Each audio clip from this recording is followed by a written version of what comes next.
Born in the dark corners of Jacksonville's chaos, Ronnie Vanzant stormed through life like a man racing a clock only he could hear. He picked fights with fate, outwitted authority, and mocked death with a crooked smile, yet whispered a prophecy that chilled everyone who heard it. Before he ever stepped onto rock's biggest stages, Ronnie insisted he wouldn't live to see 30. And the way that prophecy came true is more shocking than anyone could have imagined. Origins and early life. Ronnie Vanzant's story doesn't begin on a stage bathed in spotlight, but in the humid back streets of Jacksonville, where fists flew faster than dreams, and surviving the day often mattered more than planning the next. Born in 1948, he grew up under the watchful eyes of Lacey Vanzant, a former prize fighter who believed every boy should know how to take a punch and deliver one even better. Ronnie learned early that pain was a teacher, and toughness was a language. But beneath the grit and busted knuckles, something else was forming. Riding shotgun in his father's truck, windows down, radio crackling through the southern heat, Ronnie discovered the one thing stronger than the world around him: music. It didn't arrive quietly. It hit him like a revelation. By 16, he wasn't just dreaming about being a singer, he was already acting like one. He formed his first band, claimed the microphone as if it were destiny, and stepped forward with the swagger of someone who knew he didn't belong to ordinary life. Though that first band didn't last, the fire inside him did. Ronnie wasn't just chasing a sound. He was chasing an identity, something louder and sharper than the world expected of a truck driver's son. Every wrong turn, every back road, every note on the radio was shaping a rebel who would later shake the foundations of Southern rock. No one knew it yet, not even Ronnie, but the boy riding along in that truck was already barreling toward legend. The first band takes shape. Ronnie Vanzant wasn't the kind of kid who backed down just because one dream fell apart. When his first band dissolved, he didn't slow down. He doubled down. In the sweltering Florida heat, he gathered a crew of rough-edged teenagers who could barely drive a car but could already play like men possessed: Bob Burns, Gary Rossington, Alan Collins, and Larry Junstrom. Together they formed My Backyard, a band fueled by teenage fire and a hunger far bigger than their small-town lives. School was optional, but music never was.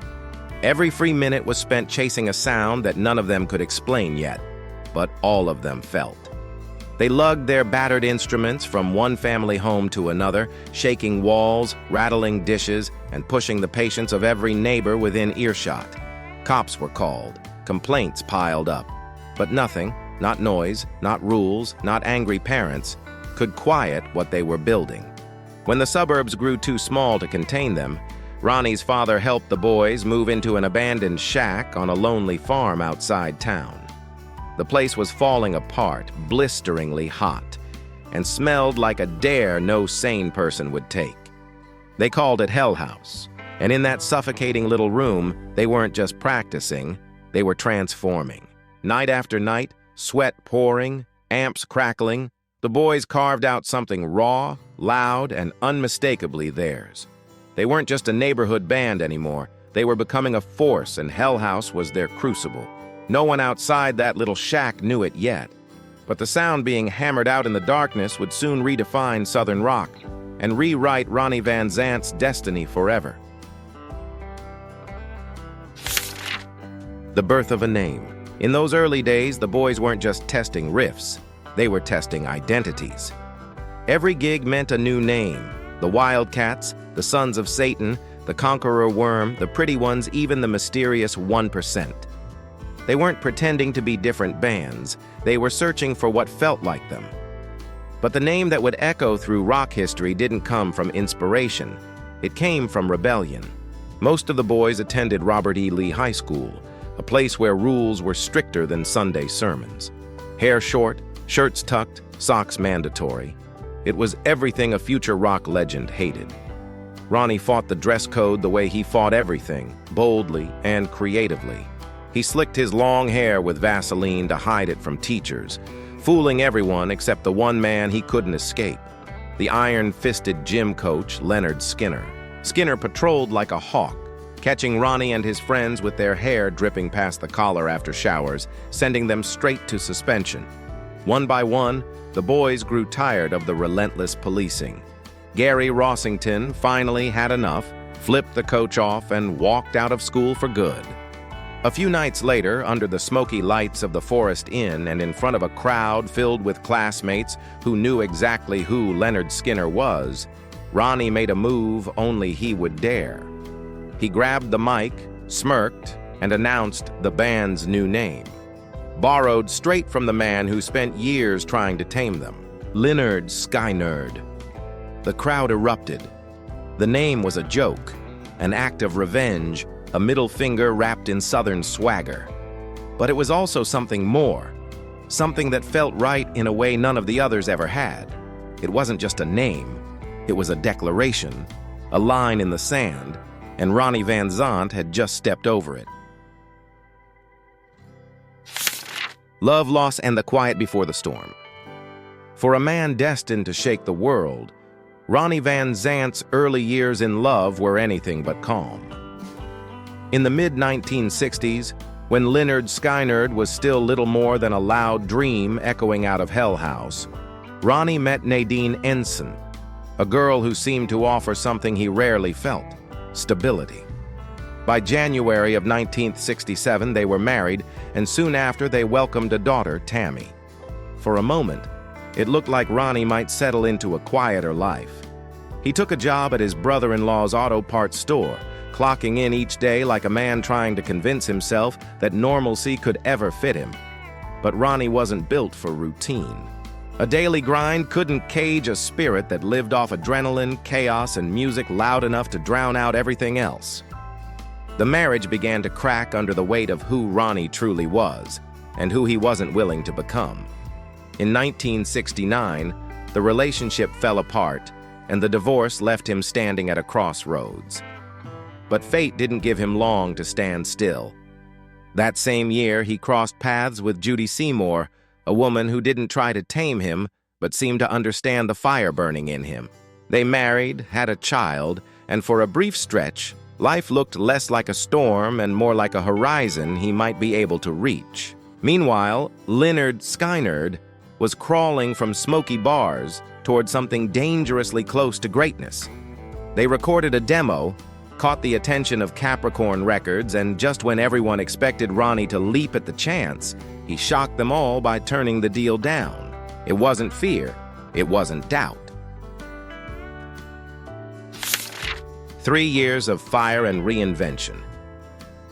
Turning down a record deal should have been a setback, but for Ronnie Vanzant, it became gasoline on an already raging fire. While most bands would have rushed toward the first glimpse of fame, Ronnie slammed the brakes, convinced Lynyrd Skynyrd wasn't finished becoming who they needed to be.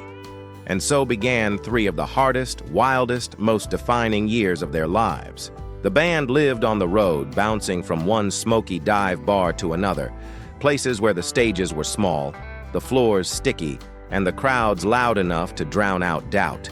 They played for pennies, sometimes just for gas money, other times for nothing but the chance to get a little louder, a little tighter, a little closer to the sound Ronnie heard in his head. Nights blurred together. Bar fights broke out in the parking lot. Engines overheated on dark highways. But every miserable mile carved the band sharper, harder, truer. Their equipment slowly upgraded, their confidence hardened, and their identity crystallized. Though their lyrics dripped Southern flavor, Ronnie didn't see them as a Southern rock band. He always insisted their inspiration came from the British invasion, the sharp riffs, the attitude, the rebellion wrapped in melody. Skynyrd wasn't copying anyone, they were absorbing everything, then spitting out a version that felt like the American South on fire. While others chased trends, Ronnie chased mastery, and by 1973, after countless nights on broken stages and countless mornings waking up in the back of a van, Lynyrd Skynyrd wasn't just good, they were undeniable. Someone finally noticed. MCA Records came knocking with a better offer, one Ronnie didn't dare refuse. After years of sweat, sacrifice, and stubborn grit, the band stood at the edge of everything they had worked for. The breakthrough and the rise of a Southern giant. When Lynyrd Skynyrd finally signed with MCA in 1973, it wasn't just a contract, it was ignition. The moment the ink dried, the band unleashed their debut album, a record so sharp and unapologetic it felt less like music and more like a declaration of war. Tracks like Tuesday's Gone and Simple Man hit hard, but it was Freebird, born from Ronnie's pen in just 3 minutes, that detonated across the rock world. On stage, the song became something mythic. During one unforgettable show, forever captured in their 1976 live album, Ronnie asked the crowd what they wanted to hear. The roar that came back was deafening Freebird, and Skynyrd delivered a blistering 14-minute version that etched itself into rock history. What began as a moment became a tradition. Years later, at concerts for Nirvana, Bob Dylan, and countless others, fans still screamed the same word, paying tribute to the band Ronnie built from sweat and stubbornness. With success came the rise of a legend and the rise of a persona. Ronnie felt most alive barefoot on stage, prowling like a man who owned every inch of the spotlight. But make no mistake, the long hair and bare feet didn't make him a hippie. Ronnie carried a storm inside him. When things went sideways, he could go from calm to terrifying in a heartbeat. He once saw a bandmate drink wine on stage mid-song and punched him right in the mouth. Another time he caught someone staring too long at a fan and did the same. To Ronnie, a punch wasn't cruelty, it was restraint. By the mid-1970s, the band was notorious not just for their music, but for their chaos. They drank hard, fought harder, and wrecked dressing rooms like it was a sport their PR team proudly never tried to hide. Ronnie himself had been in handcuffs more than a dozen times by 1976. But behind the wild nights and flying fists, there was something magnetic, something raw and real. Lynyrd Skynyrd wasn't just climbing the charts. They were rewriting the rules of Southern rock with Ronnie Vanzant at the center of the storm. The wild heart of a frontman. Fame didn't polish Ronnie Vanzant, it just made his edges sharper. On stage, he was magnetic, barefoot, fearless, and moving with the swagger of a man who felt utterly untouchable beneath the lights. But behind that cool, controlled presence was a storm that could break loose without warning. Ronnie had a temper that flared hotter than the Florida sun. If a bandmate broke the rules of his stage, took a drink mid-song, got distracted by a fan, Ronnie didn't scold. He swung. Not out of cruelty, but out of a fiercely guarded code he expected everyone around him to follow. A punch, to Ronnie, was discipline. His way of keeping the ship steady in seas, he refused to let capsize. Off stage, the chaos didn't simmer down. Skynyrd became infamous for their hard drinking, loud brawls, and dressing rooms torn to shreds after shows. Their publicist didn't bother hiding the mayhem. He believed it fueled the band's legend. And in a strange way, he was right. People couldn't look away from a band that lived exactly as fiercely as they played. Ronnie himself spent too many nights in handcuffs, over a dozen arrests by 1976 alone. Yet each time he walked out of a jail cell, he seemed to return even more determined, more defiant, more hungry to carve Skynyrd's name into rock history. But behind the bravado lurked something darker. Ronnie carried a strange confidence, almost a calm, about his own fate. He'd tell friends he wouldn't live to see 30. He repeated it so often they begged him to stop. But he never did. It wasn't a threat or a fear. It was a certainty. And as Lynyrd Skynyrd skyrocketed toward stardom, the man at its center lived like someone who knew time was chasing him and might one day catch up. A year of wreckage, 1976's back-to-back disasters. By 1976, Lynyrd Skynyrd was tearing through America with the force of a freight train, loud, unstoppable, and dangerously close to flying off the rails. But that year, fate didn't come for them with whispers or warnings. It came screaming in the form of twisted metal and shattered glass. The first blow landed with Alan Collins. Fueled by alcohol and riding high on the chaos of the road, he lost control of his car and slammed into a parked vehicle. The impact was so violent it launched the other car across a parking lot, a jarring reminder that the band's fast life was beginning to outrun their luck. But the second hit was even worse. Gary Rossington, young, talented, and already bruised from fame, took the wheel of his brand new car after mixing booze and pills. What followed wasn't a simple crash, it was destruction. He plowed through a telephone pole, split a massive oak tree in two, and barreled into someone's home, leaving behind thousands of dollars in damage and a whole lot of fear. The injuries were so severe the band had no choice but to cancel their upcoming shows. Most leaders would have gathered the band, offered comfort, maybe pressed pause. Ronnie Vanzant wasn't most leaders. He fined each of them $5,000. To outsiders, it looked merciless. To those who knew Ronnie, it was something else entirely. His desperate attempt to keep a rowdy, hard-living band from burning itself to ash.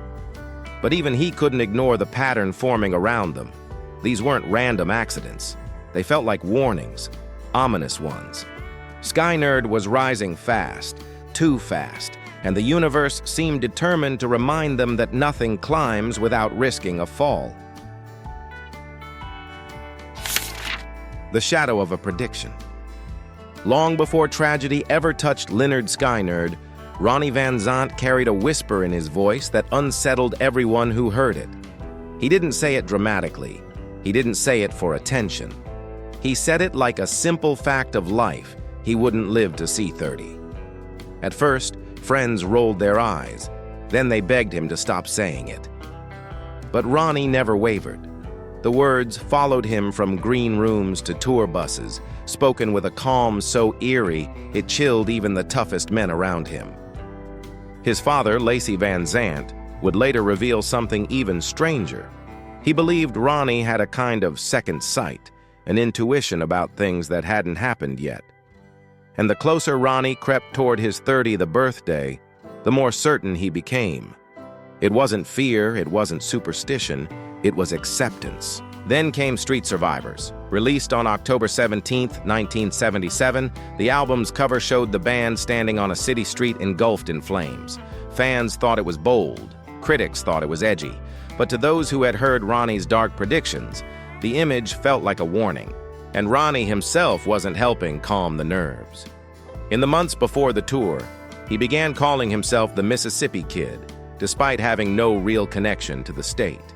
He repeated it casually, almost jokingly, yet something about it felt unsettling, like he was naming the place where fate was quietly waiting for him. Every sign pointed toward a storm no one could name yet. Ronnie Vanzant didn't run from his prediction. He lived with it. He sang through it. He walked straight toward it. And the world was about to find out just how hauntingly right he was. The 1977 plane crash. On October 20th, 1977, the sun set on Lynyrd Skynyrd in a way no one could have imagined. The band boarded a chartered plane in South Carolina, heading toward their next show in Louisiana. Tired, hopeful, and riding the momentum of their newly released album, Street Survivors. For most bands, it was just another flight. But for Ronnie Vanzant, who had spent years predicting his own early death, this was the moment destiny finally caught up. Somewhere in the skies above Mississippi, the engine sputtered. Fuel was gone.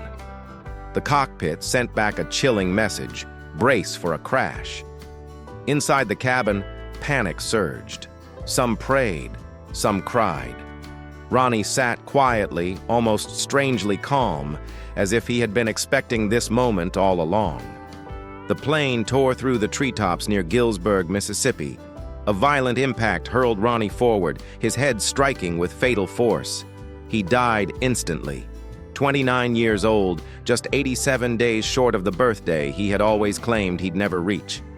But the tragedy didn't end with him. Guitarist Steve Gaines and his sister Cassie Gaines, one of the band's vocalists, were also killed on impact. The survivors crawled from the wreckage, broken, bleeding, and barely alive, their bodies shattered, but their memories forever scarred. News of the crash spread like wildfire. Fans wept. Bandmates who survived felt the weight of a world that suddenly seemed far too quiet.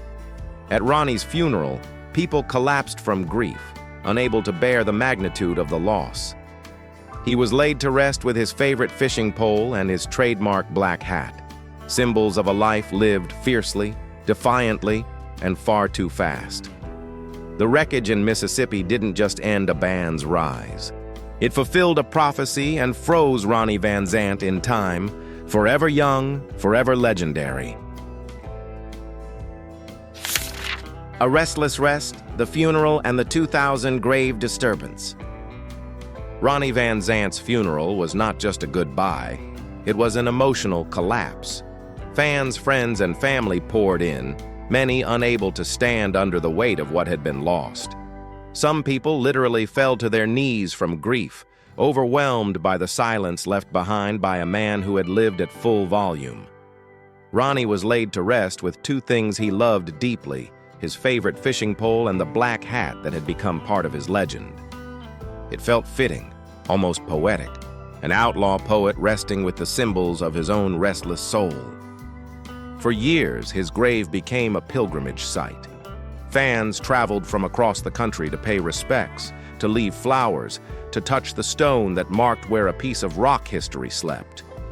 Ronnie was gone, but his presence lingered, raw, magnetic, untamed. But peace didn't last. In late June of 2000, darkness returned in a way no one could have predicted. Vandals broke into Ronnie's tomb, pried it open, and exhumed his body. The act was unthinkable, cruel, senseless, and haunting. News spread fast, and the shock cut deep. For Ronnie's family, it reopened wounds that had never fully healed. For fans, it felt like another tragedy in a story already soaked with loss. The desecration forced Ronnie's relatives to move his remains to a new, undisclosed location. Somewhere safer, somewhere unreachable, somewhere he could finally rest without the world clawing at his memory. Ronnie Vanzant had lived wildly, died young, and become a legend. But even in death, the world refused to let him go quietly. The band after Ronnie. When the wreckage settled in Mississippi, Lynyrd Skynyrd was more than shaken. It was shattered. Without Ronnie Vanzant, the band's voice, its compass, its fire, there was no path forward. In the months after the crash, the surviving members drifted into silence. Instruments gathered dust. Tour buses sat still. And the name Lynyrd Skynyrd became less a band and more a memorial to everything they had lost.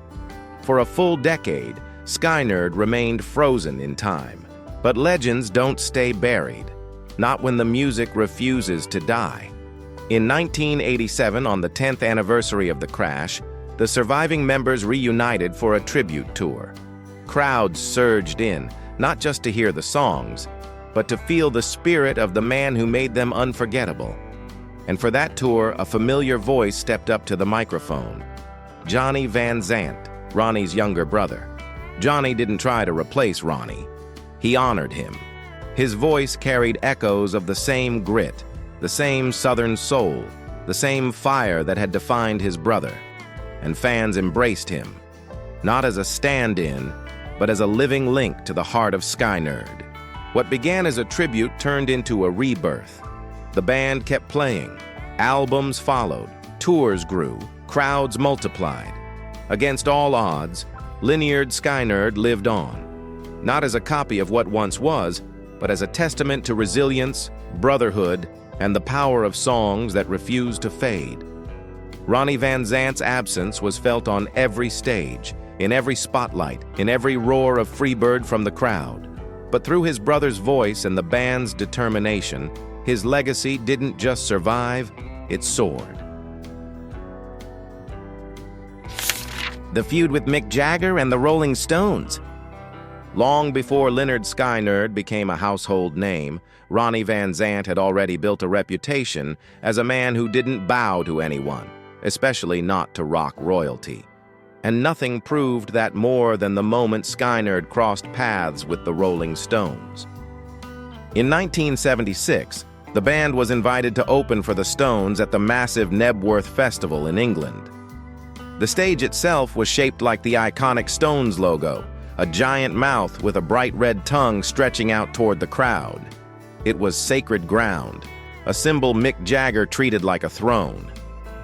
Backstage, before Skynyrd took the stage, Jagger delivered one rule, one single, non-negotiable command: don't step on the tongue. To anyone else, it would have been harmless.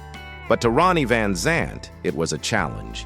He wasn't the kind of man who listened when someone tried to cage him, especially not with a stage beneath his feet and a roaring crowd in front of him.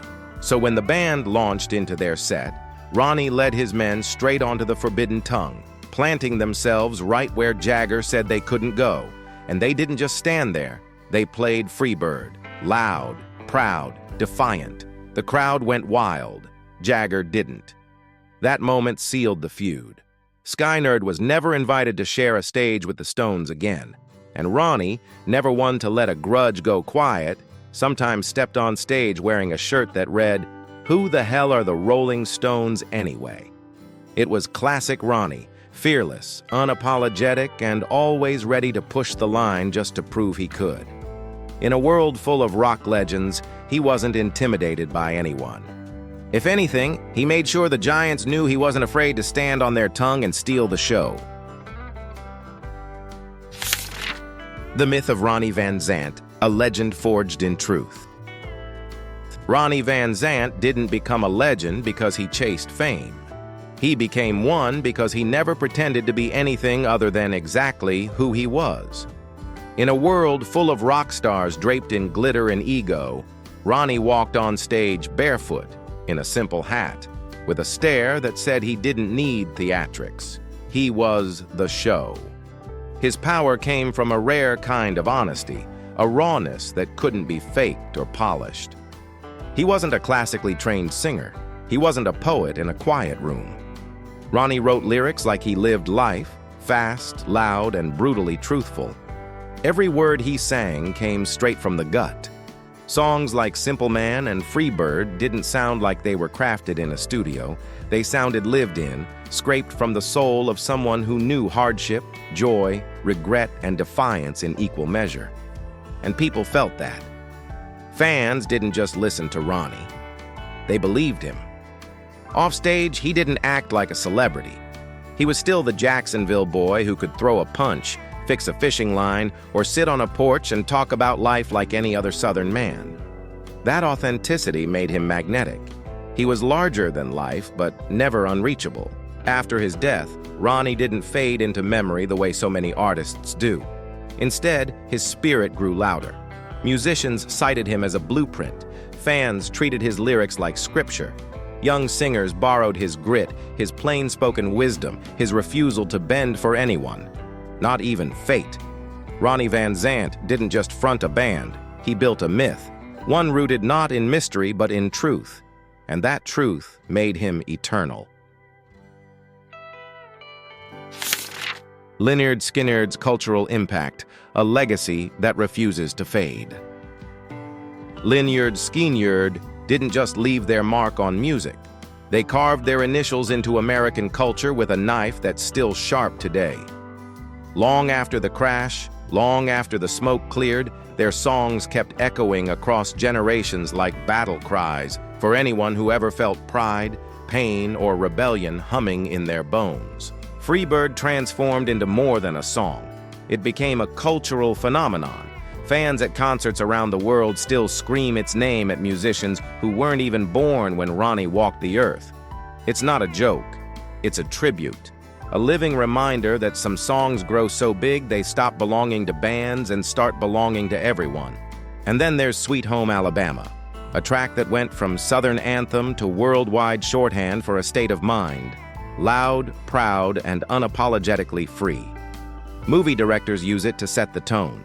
Stadiums blast it to wake up crowds. It has become woven into the fabric of American sound. Even after the tragedy, the band's rebirth with Ronnie Vanzant proved that Skynyrd wasn't just a moment, they were a movement. Their music threaded its way into films, TV shows, bar jukeboxes, backyard cookouts, biker rallies, and even the Rock and Roll Hall of Fame, where their legacy sits carved in stone.